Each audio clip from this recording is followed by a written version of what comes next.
Hello, dear Manhwa fans. I hope you're all having an amazing day. Before we begin, I want to give a special shout out to those who left comments on the previous video, sending you all a big hug. A special mention to Random Person Ran, who once again managed to leave the very first comment. You're incredibly fast. Thank you so much. Now, without further delay, let's dive into this exciting recap. Meanwhile, the girl noticed that the chalice Namju was holding continued to glow intensely and asked why that was happening. Nervously, Namju admitted that he couldn't control it and that he didn't have a rosary with him. Yo, unfazed, said they could pray without rosaries that day and told him to stay quiet so the service could begin. As the first prayer started, Yeo began to feel uneasy. It was the first time her heart had twisted in such a way. She tried to stay calm, but in her mind, she knew she had almost tripped and spilled the holy water. Deciding to slow down, she read from the Bible, feeling her faith strengthen with each word. Meanwhile, Nam and Yu watched her in silence, slightly embarrassed but not interrupting. At one point, Yo accidentally spilled some of the holy water, making her feel uncomfortable.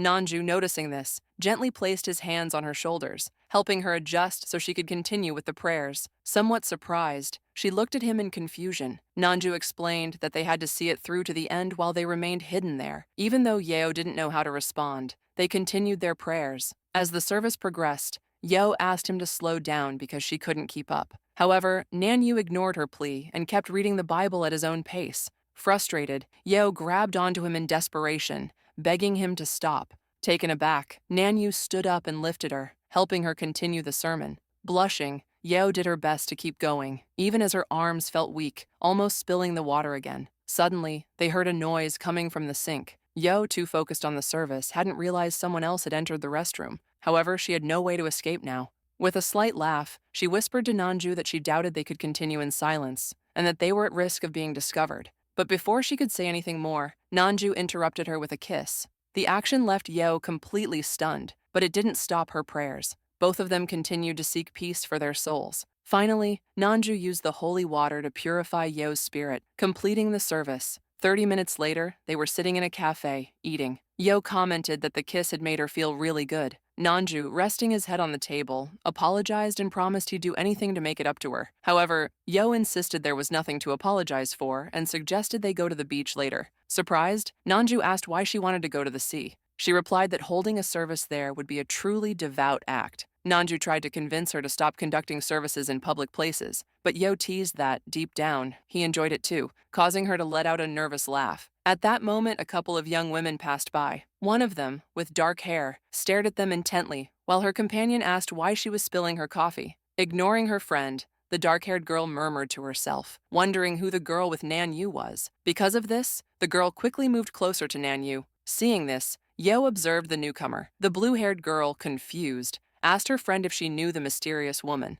But instead of answering, her friend simply said she would have to cancel their plans for the day. Soyeon, puzzled, reminded her that she was the one who had wanted to meet up. However, the girl apologized and decided to leave, promising to call later. Her friend, left in confusion, stood there without understanding what had just happened. As she walked away, the blue-haired girl couldn't believe what she had seen. She wasn't sure if that woman was really Nanju's girlfriend, something that seemed unlikely, but his name kept echoing in her mind. The story then takes us back 8 years to a school. There, we see the girl talking with our protagonist after they had finished their part of a project. 19-year-old Nan Yu thanked her for her help, praising how efficient she was. There, we also see Jeo Yoon, also 19. The young man confessed that he was worried the rest of the team wouldn't finish on time, but with her by his side, everything felt easier. Because of that, Jeo Yoon decided to wait until Nan Yu completed his task, something he gladly accepted, assuring her it wouldn't take more than 10 minutes. However, she told him not to worry and to take as much time as he needed. Jeo Yoon had been completely in love with Nan Yu since the day she met him, and for 3 years, she had stayed by his side without ever confessing her feelings. Now, with the end of their school years approaching, she felt like time was running out. Determined to finally tell him, she waited until they were alone. But when the moment came, she couldn't do it. She was honest with herself. She wasn't ready to face the possibility of rejection. She saw herself as someone with an unremarkable appearance, a look she found unusual, and she lacked popularity. Because of this, she let go of her first love in what she considered a pathetic way. That frustration became the driving force behind her decision to change. She started taking better care of her body through exercise and found a deep motivation in yoga, not only to improve her health, but also to pursue her dream of becoming an instructor. She always believed things could have turned out differently if she had put in more effort back then. Years later, while Jeo-yoon was stretching, she was now 27 and had just finished work. Still undecided about what to eat, she decided to go out for sushi. While waiting, she stepped outside for some fresh air and noticed that someone had moved into the apartment next to hers. To her shock, it was Namju. Startled, she rushed back to her place, leaving Nanyu confused about the sudden noise he heard. Behind the door, Jeo-yoon couldn't stop thinking about how strange it was that Nanyu was now living so close. For weeks, she observed him in secret, convinced that this was her mission, perhaps even a divine sign, a second chance that life was giving her. Determined not to fail this time, she called her friend Soyeon for advice. Back in the present, Jeo-yoon was certain that the girl she had seen had nothing to do with her. She pushed aside any negative thoughts, convinced that Nanyu's companion wasn't his girlfriend. Although she didn't know their exact relationship, she wasn't willing to give up so easily. She kept her eyes on both Nanyu and Ao, suspecting that the girl might have some kind of connection to him. However, there was something oddly familiar about her. Finally, Jeo-yoon overheard Namju telling Ao that there was nothing between them. Those words gave her confidence. Now she was sure she had nothing to worry about. She went back to her apartment, determined to think things through calmly. She realized she still hadn't formally introduced herself to Namju, but before she could act, her phone notified her about the first workshop for aspiring yoga instructors. Although she felt disheartened about delaying their reunion, she knew she couldn't pass up the opportunity. So she decided to focus on that first, before approaching Nanyu again. 4 days later, someone knocked on Nanyu's door, leaving him curious about who it could be. Outside stood Ju-yoon, who had finally worked up the courage to introduce herself. However, when he opened the door, his face was completely blank, showing clear signs of exhaustion. Before she could even greet him, he sighed and mentioned that he was drained from work. Without another word, he gently placed his hands on her shoulders and guided her inside. Once inside, Nanyu began preparing everything for a service, leaving Jeo-yoon completely bewildered. His bold attitude caught her off guard, but he asked for her understanding, explaining that the ceremony might make him seem a bit harsh. Jeo-yoon, still in disbelief, struggled to respond. Despite her shock, she tried to say something, but Nanyu, maintaining his serious demeanor, stated that, as he had suspected, they would have to conduct the service in his room. Without warning, he lifted her up and carried her there. Meanwhile, in his mind, he reminded himself that no matter how exhausted he was, he had to do things properly. On the other hand, Jeo-yoon had no idea what was happening. She had only come to introduce herself. When she saw Namju take off his shirt, she froze in silence, completely taken aback by his physique. He, however, paid no attention and grabbed the bread Jeo-yoon had brought, eating it without even asking. This puzzled her even more. Why was he acting like this? He even ate the gummy decorations on the bread, something that amused Jeo-yoon despite the absurdity of the situation. And for some reason, as strange as it all was, she began to feel an inexplicable sense of inner peace. Meanwhile, Nanyu felt that something about the service seemed different. He glanced at Jeo-yoon and realized her face was even prettier than he remembered, making him blush slightly. Trying not to dwell on his thoughts, he went to grab a yogurt he had found. Although Yoon tried to stop him, he simply started eating it. For Ju-yoon, watching him at that moment was mesmerizing. His movements were smooth, and even though she felt embarrassed to keep looking, she strangely felt at ease with herself. She was so lost in thought that she ended up stumbling, accidentally spilling the holy water she had been carrying. After the incident, she seemed somewhat exhausted, as if she had released all the built-up tension. Nanyu, who was also slightly flustered, decided to prepare something else. Meanwhile, Ju-yoon wondered if she was really experiencing this moment or if it was just a dream. However, she didn't have time to get lost in her thoughts. She had to tell him the truth. Suddenly, she noticed a gleaming chalice in front of her, something Nanyu had brought over. It was larger than she had expected, and the serious look on his face made it clear he was waiting for something. Sensing what she needed to do, Ju-yoon instinctively began to clean it without hesitation. Although she recognized that it wasn't difficult, she wasn't sure if she was doing it correctly. Seeing her effort, Nanyu decided to assist her. The speed at which he moved made it hard for Jeo-yoon to keep up, but in the end, she managed to take a small sip of the holy water that flowed from the chalice. It was then that Nanyu, in a quiet whisper, suggested they begin the service, leaving Jeo-yoon completely stunned. When she asked him what he had just said, someone knocked on the apartment door. Namju excused himself and went to open it. Standing outside was Yo, who greeted him and apologized for arriving late, explaining that she had overslept. This left Nanyu puzzled. Seeing her standing there, right at his doorstep, was unexpected. While Yo appeared unbothered, Nanyu, on the other hand, looked at her in disbelief. Without warning, he asked her a direct question to confirm his suspicions. He needed to know if she was truly Yo. Smiling confidently, she took it as another one of his usual jokes and, tapping his nose with her finger, assured him that yes, she was. This only confused Nan Yu even more. If Yo was standing in front of him, then who was the person inside his room? Without thinking twice, he asked Ao to wait outside and hurried back, leaving the girl standing there, puzzled. Still at the entrance, she noticed an extra pair of sandals beside the door, sparking her curiosity even further. Meanwhile, inside the room, Jio Yoon was sitting, trying to process everything that had happened and wondering if she should change clothes at that moment. Just then, Nan Yu burst in abruptly. Startled, Jio Yoon asked why he had rushed in like that. Still intrigued, he demanded to know who she was, making her visibly nervous. After taking a moment, Yoon decided to formally introduce herself, asking Nan Yu if he really didn't remember her. After a brief pause, he assured her that of course he did. He could never forget his high school friend who had helped him so much back then. Hearing this, Jio Yoon blushed, happy to know that he still remembered her. Nan Yu, on his part, commented on how surprising it was that they now lived so close. However, recalling what had happened just minutes ago, he suddenly felt a wave of embarrassment. Without much thought, he knelt in front of Jio Yoon and began apologizing repeatedly. He admitted that he had lost control and hadn't realized it was her, even going as far as saying he deserved to be punished for what had happened. Jio Yoon, flustered, tried to calm him down, assuring him that nothing serious had occurred. However, she took the opportunity to ask if he had mistaken her for his girlfriend, wondering if they might look alike. Nan Yu, confused, had no idea what she was referring to. Just then, Yo reappeared, scolding Nan Yu for making a girl wait outside for so long. Upon stepping inside, she was shocked to see another woman in the room. Without hesitation, she asked who she was and if she was his girlfriend. Taking a closer look, she quickly noticed that Jio Yoon looked nothing like her, especially with her blonde hair. Now, both women, equally intrigued, demanded an explanation from Nan Yu, who internally felt completely drained by the situation. 5 minutes later, Ju Yun was still trying to make sense of what was happening. She doubted that anyone could switch bodies and that there was some special way to return to normal. Even as she tried to understand Nan Yu, she couldn't believe something so absurd.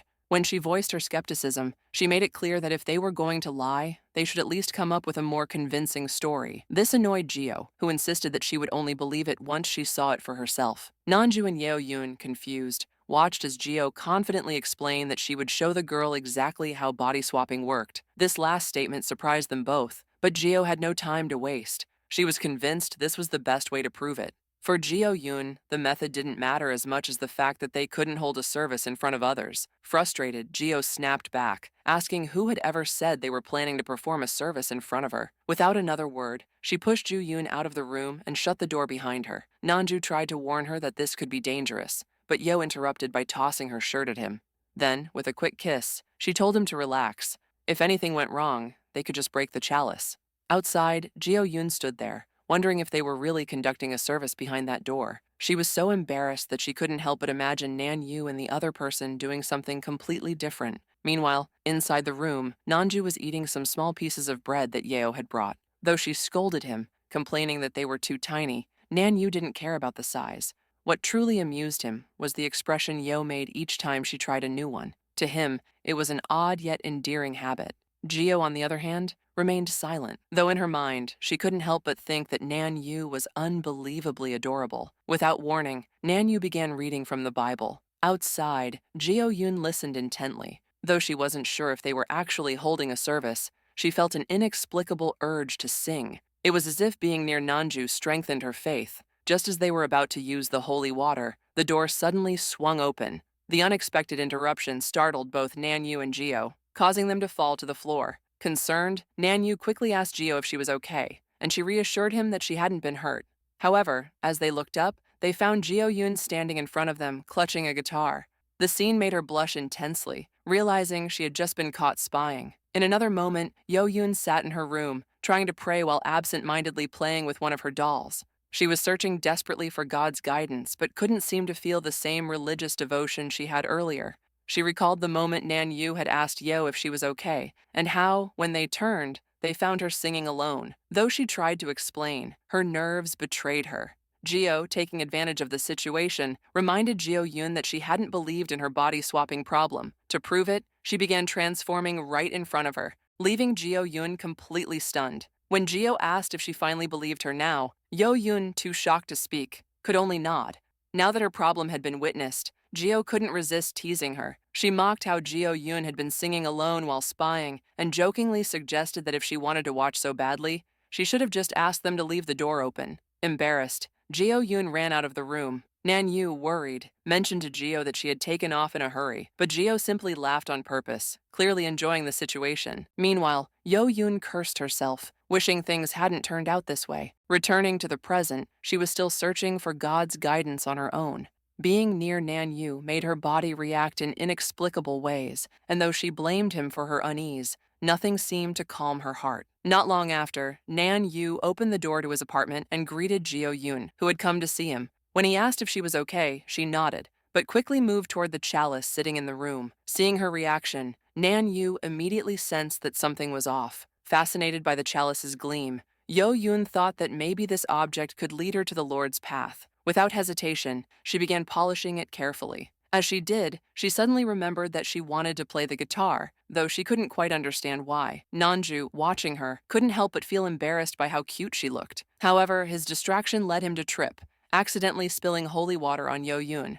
Although Namju apologized over and over, Yo Yoon, now drenched, had an expression of serene acceptance, as if she were preparing to take part in a service. Feeling flustered, Namju gently took her by the shoulders and asked her to wait a moment. He realized that his emotions were still influenced by what had happened the day before, but as he tried to explain, he fell completely silent, unable to find the right words. Embarrassed, Yo Yoon stepped a little closer and apologized, feeling like she had said something odd. However, before stepping away, she added that if Namju felt the same way, he should do her a small favor. This left Namju completely baffled.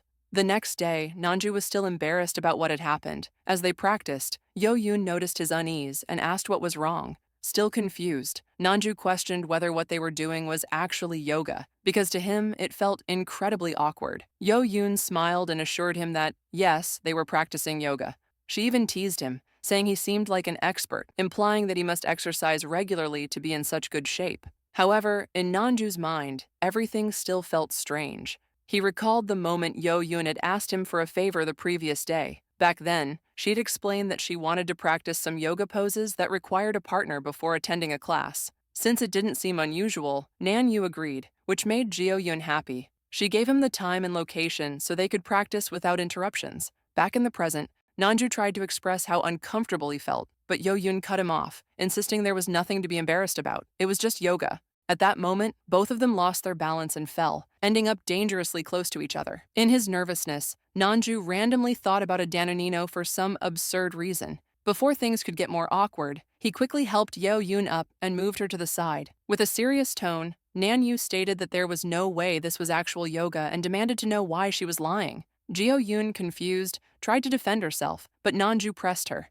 telling her not to play dumb. Finally, a bit flustered, she admitted that she had read about this type of yoga in a book called Kama. Namju's face turned completely red as he realized what that meant. Stammering, he insisted that there was absolutely no need to practice something like this and that they shouldn't even be there in the first place. Jio Yoon, speaking sincerely, explained that she was doing this out of necessity. Ever since Nanyu had guided her toward God's path, she felt unable to find enlightenment on her own. Her words created an awkward silence between them. Jio Yoon wondered if she had gone crazy, but Nanyu reassured her that she hadn't. Even so, she pressed him again, wanting to know if his rejection had anything to do with Yeo, since, according to what Nanyu had said days ago, they weren't in a relationship. That's why she asked him once more if Jio had nothing to do with it. Unable to figure out how to respond, Nanyu could only wonder how she had reached that conclusion. Meanwhile, in her apartment, Yo tried to focus on her work, but her thoughts kept distracting her. She was so lost in them that she ended up scribbling on her monitor and tossing her pen in frustration. She couldn't stop thinking about Jio Yoon, Namju's companion. It felt strange to her that they lived next door to each other, and as she recalled Jio Yoon, a girl so charming and kind, she couldn't help but picture her as the protagonist of a video game. Even though Yo considered herself superior in certain ways, she couldn't deny that Yeo Yoon had an impressive physique, making her appear strong. That insecurity led her to question whether she could truly compete with her physically. Before Jio Yoon arrived, everything seemed fine between Nanyu and Yo. However, Yo began to wonder what would happen if things suddenly changed. She imagined a scenario where Nanyu would no longer help her with her struggles, leaving her completely alone once again. That thought filled her with anxiety. She couldn't let that happen. Even so, she recalled the last time she had seen Jio Yoon, who had run off nearly in tears. Despite everything, Yo admitted that the girl wasn't as bold as she had initially thought. Still, she hesitated, unsure if leaving things as they were was the right choice. Meanwhile, with Namju and Yo-yoon, the latter explained that playing with dolls no longer had the same effect as before. She insisted that they continue with yoga, claiming it was the only thing that could help her. Nanyu, puzzled, couldn't understand the purpose behind all this, or why Yo-yoon was acting this way. He also wondered if she had always been like this, even back in high school, though he barely remembered anything from that time. In fact, to be honest, he didn't remember a thing. His mind had been so preoccupied back then that he had barely paid attention to what was happening around him. Before Nanyu could say another word, Yo-yoon suddenly kissed him. The gesture left him completely stunned, but Yo-yoon didn't pull away, as she felt an overwhelming sense of peace in her heart. Finally managing to step back, Nanyu was about to talk about what had just happened, but Yo-yoon interrupted, saying she had almost found peace in her soul. She then asked if he wouldn't help her cleanse her sins. Though Namju still didn't fully grasp her actions, he made an impulsive decision. He began reading the Bible with Jae-yoon. As she listened to the first passage, she felt as though the corruption in her soul was starting to fade. Seeing her reaction, Namju helped her settle in and suggested they continue with yoga. However, Jo-yoon, feeling a bit embarrassed,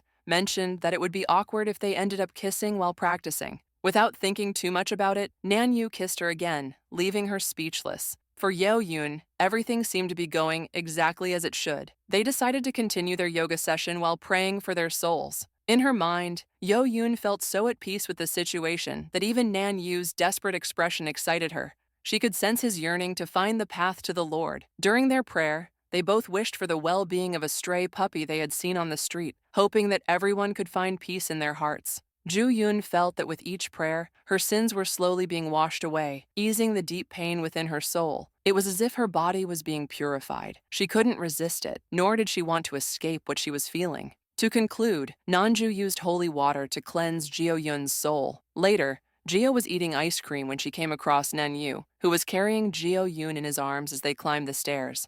Curious, Jio asked where they had been. And with that, we wrap up this part of the manhwa. I hope you all loved it. If so, don't forget to leave a like, subscribe to the channel, turn on notifications, and share this video with your friends. Also, if you'd like to be featured in the next video, leave a nice comment below. Remember, the more support this video gets, the faster we'll bring you the next part. See you in the next one. Take care and goodbye.